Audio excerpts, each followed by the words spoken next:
27ویں آئینی ترمیم کی منظوری کے لیے وزیر اعظم کی اتحادی جماعتوں سے ملاقاتیں جاری ہیں۔ پیپلز پارٹی کے وفد نے وزیر اعظم سے ملاقات میں آئینی ترمیم پر تبادلہ خیال کیا۔ خالد مقبول صدیقی کی سربراہی میں ایم کیو ایم کے وفد نے مقامی حکومتوں کے آئینی تحفظ کا مطالبہ سامنے رکھ دیا۔ وزیر اعظم نے تجویز مجوزہ ترمیم میں شامل کرنے کی یقین دہانی کرا دی۔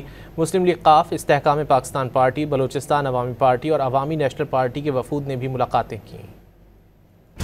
27ویں ترمیم کی منظوری کے لیے حکومتی کوششیں تیز۔ آئینی ترامیم کے پیکج پر اعتماد میں لینے کے لیے وزیر اعظم سے اتحادی جماعتوں کے وفود کی ملاقاتیں ہوئی ہیں۔ پیپلز پارٹی کے وفد نے وزیر اعظم شہباز شریف سے ملاقات کی۔ ملاقات میں مجوزہ ترمیم کی شقوں اور موقف پر تفصیلی تبادلہ خیال کیا گیا۔ ملاقات کے بعد پیپلز پارٹی وفد کراچی میں سی ای سی اجلاس میں شرکت کے لیے نور ایئر بیس سے روانہ ہوا۔ وزیر اعظم سے ایم کیو ایم، مسلم لیگ اور استحکام پاکستان پارٹی کے وفد کی بھی الگ الگ ملاقاتیں ہوئیں۔ ترجمان ایم کیو ایم کے مطابق وزیر اعظم نے 27ویں ترمیم پر ایم کیو ایم کو اعتماد میں لیا اور ایم کیو ایم کے بلدیاتی مسودے کو ترمیم میں شامل کرنے کی یقین دہانی کرائی۔ وزیر اعظم شہباز شریف سے استحکام پاکستان پارٹی کے صدر اور وفاقی وزیر مواصلات عبدالعلیم خان نے وفد کے ہمراہ ملاقات کی۔ ملاقات میں مجوزہ 27ویں آئینی ترمیم پر گفتگو اور مشاورت ہوئی۔ وزیر اعظم شہباز شریف سے بلوچستان عوامی پارٹی کے صدر خالد حسین مکسی اور سینیٹر منظور احمد کاکڑ، مسلم لیگ ضیاء کے رکن قومی اسمبلی اعجاز الحق، نیشنل پارٹی کے رکن قومی اسمبلی میر پلین بلوچ اور عوامی نیشنل پارٹی کے صدر سینیٹر ایمل ولی خان اور سینیٹر عمر فاروق نے الگ الگ ملاقاتیں کی۔